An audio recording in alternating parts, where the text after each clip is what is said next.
Probably one of the most talked about things when it comes to Hell Let Loose content is introducing the Pacific Theatre of War. Now me and my boy Rex... No, don't run forward! Don't run forward! Oh my god! Yep, that one. I've been talking about it at great length for about a year now. It's constantly brought up on streams and in comments on my videos, and most people seem to think that adding the Pacific would be as easy as adding the British or Russians. Not to say they were actually easy, but you know. But I think in reality there are some big factors that would actually require a whole new build of the game to be successful anyway. Now first things first, remember to leave a like and subscribe, as it is the best way to support this channel and catch all the other content I'm publishing. Also, let me know down in the comments what you think. Can Hell Let Loose in its current state actually introduce the Japanese and be successful, or do you agree and it needs a whole new game? Anyway, on with the video! Now, I would assume most people by this point would understand that the Imperial Japanese Army, or the IJA, adopted a very different fighting style to that of Germany or any of the other Axis powers. But then again, you know what they say about assuming. Now, despite Japan's far fewer numbers, inferior weaponry and armor made them absolutely devastating to the Allies in terms of casualties and morale. Not to mention, the environment itself is actively trying to fucking kill you. Now, the Japanese are fighting on home turf, for the most part anyway, which gives them the edge. But with their weapons in mind, they absolutely pale in comparison to the US weapons, and even the British weapons and Australian weapons. The Japanese early standard infantry rifle was severely lacking in firepower compared to its competitors, and was actually overhauled, and a new rifle was introduced later in the war. SMGs were in fewer numbers, LMGs limited to 30-round box magazines, even the heavy machine guns were also limited to this 30-round box magazine. Jesus Christ. Armor was weaker in almost every way, and was never really intended for direct conflict with Allied armor, more for patrols and recon.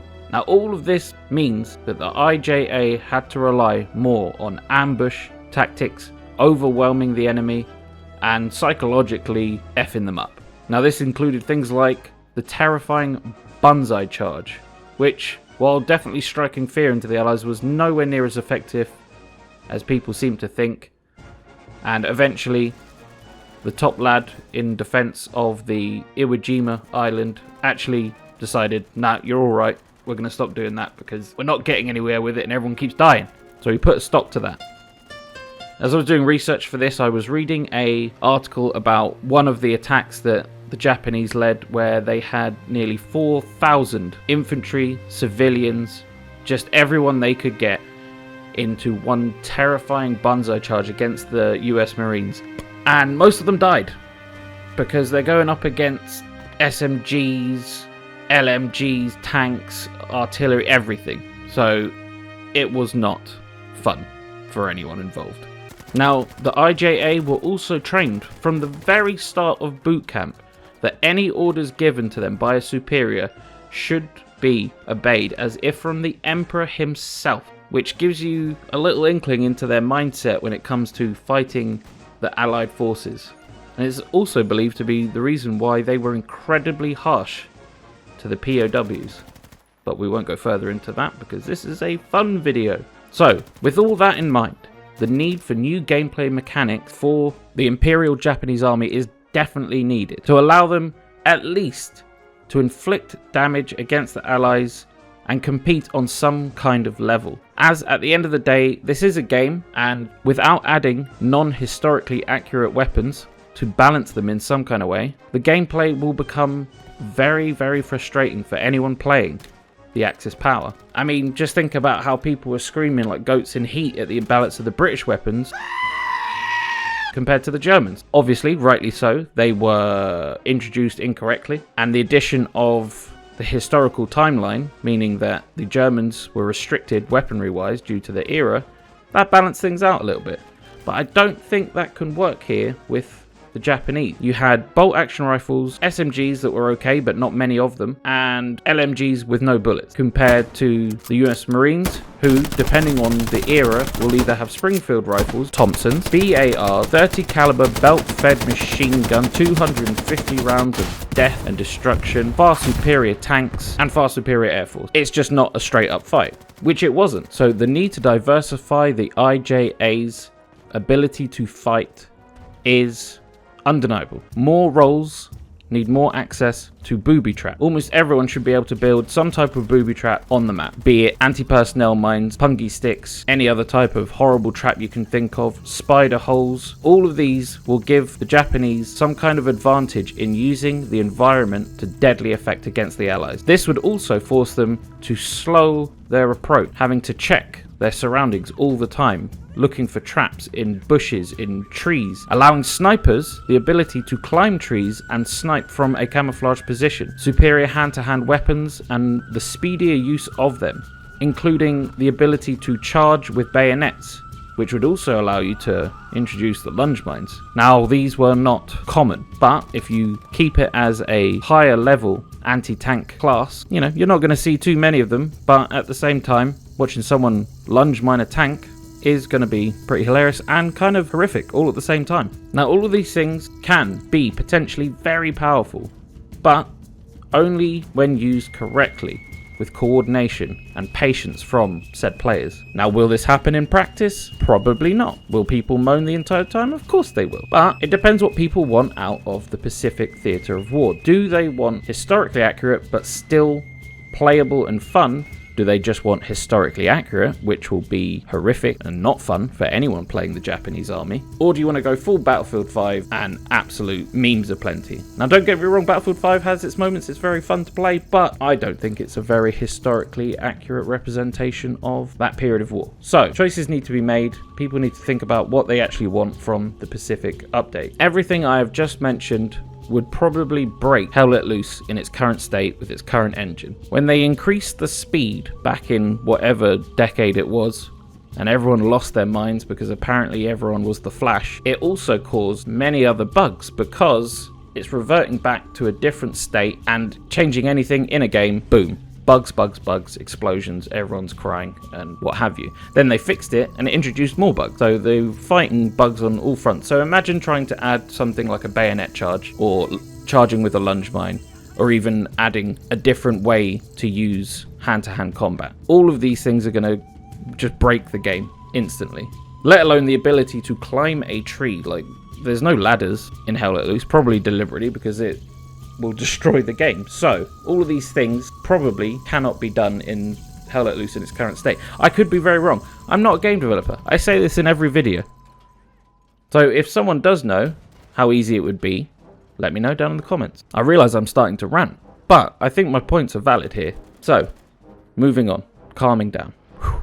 Take a breath. Everyone just chill out. Alright? Now, I mentioned the environment of the maps. Now, in a lot of cases, these maps will be filled with dense jungle, lots of elevation in some places. Obviously, maps like Iwo Jima, not so much jungle maybe, being a volcanic island. However, given how much the Japanese actually altered their environment to their advantage, things like tunnel network, where their HQs were being hidden, or tunnels that could lead to other places where they could ambush Allied patrols.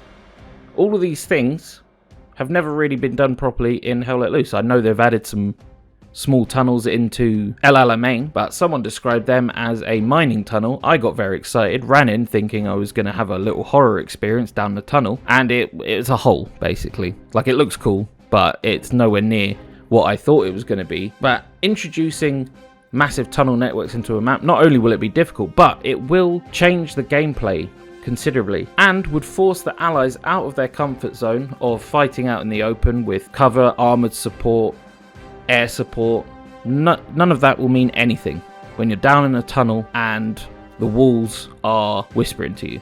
ready to kill you. In a lot of cases, these dense jungle maps, they need to have something that makes them feel alive, and would differ greatly from anything we've got in Hell Let Loose at the moment. This is why I think adding destruction, yeah, I'm going on about destruction again, I think it's undeniable that it's needed in a Pacific content update. Tanks using flamethrowers, infantry using flamethrowers to burn away large portions of jungle to get to an enemy position or just escape, smashing through bamboo huts with tanks to just eliminate an enemy position, blowing them up. Bunkers need to be destroyed by a satchel to get into the main tunnel network, because that's the only way in. Not only would it change the gameplay to something more exciting, but it would add to the immersion that the game is already doing very, very well without destruction. Even if you scaled it down to only small areas that can be destroyed, or just even cosmetic, it would add something to the immersion of the game and maintain that cinematic look that Hell Let Loose has become famed for. And once again, absolutely confirmed, impossible to pull off in Hell Let Loose in its current state. I have actual words from a game developer saying how it just cannot be done in Hell Let Loose. And also they've said that they're not going to do a migration over to Unreal Engine 5, but that was Black Matter. Team 17 might have a different approach. I'm not saying they transfer the entire game over to Unreal Engine 5, but starting again, maintaining those core aspects of Hell Let Loose, the gunplay, the gameplay, all of those beautiful things, but just having it Hell Let Loose 2 Pacific, or Pacific War. That sounds cooler. Now, I'm sure there's a lot of people going, don't be ridiculous, Unreal Engine 4 is great, we can do it, let's just have it on this game, it'll turn up quicker. And yeah, you probably could do it. I'm not going to deny that in any way. You could easily introduce the Japanese in Hell Let Loose as it is, and I'm sure it'll be fine. But realistically, think about it. Do you want to be playing as the Japanese Imperial Army, or the US Marines, or the British, or the Australians, fighting the Japanese in a jungle map when there's not much jungle?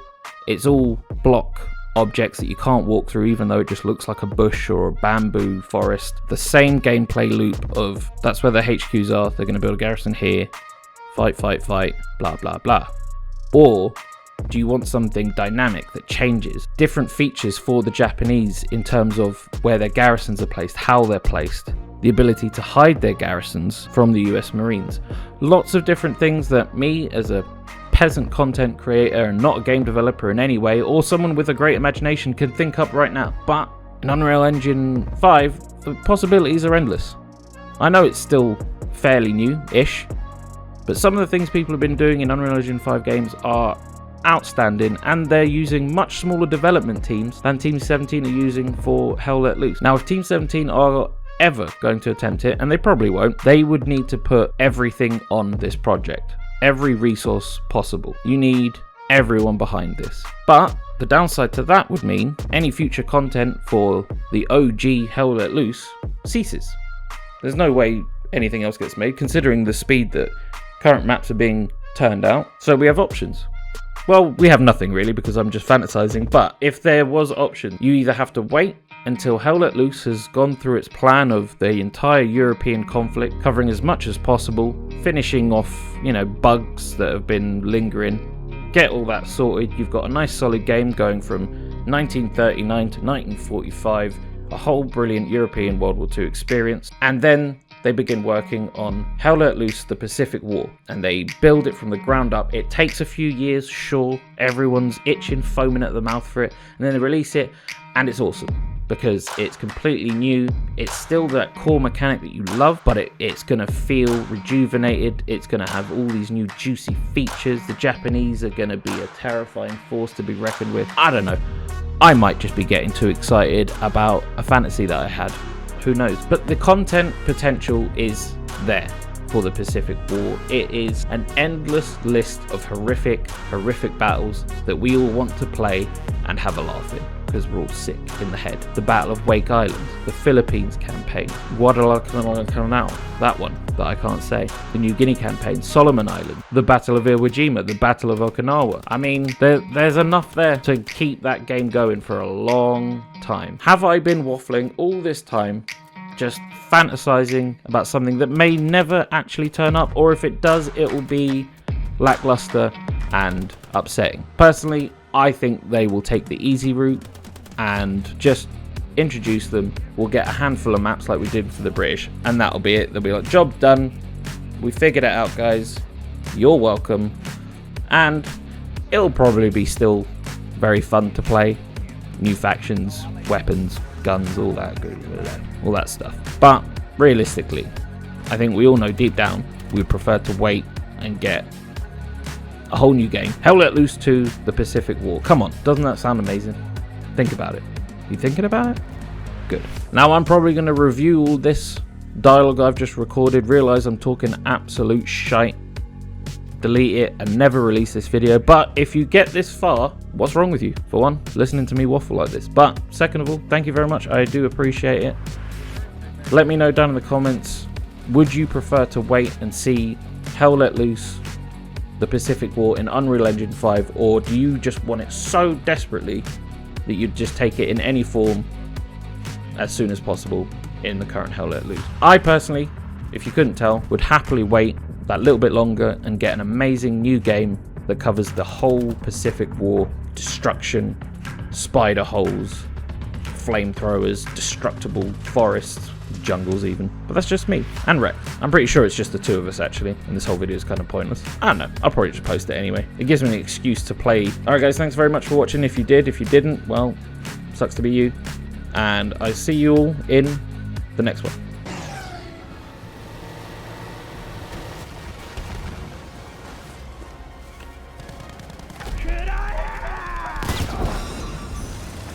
受け取れ弾薬だ。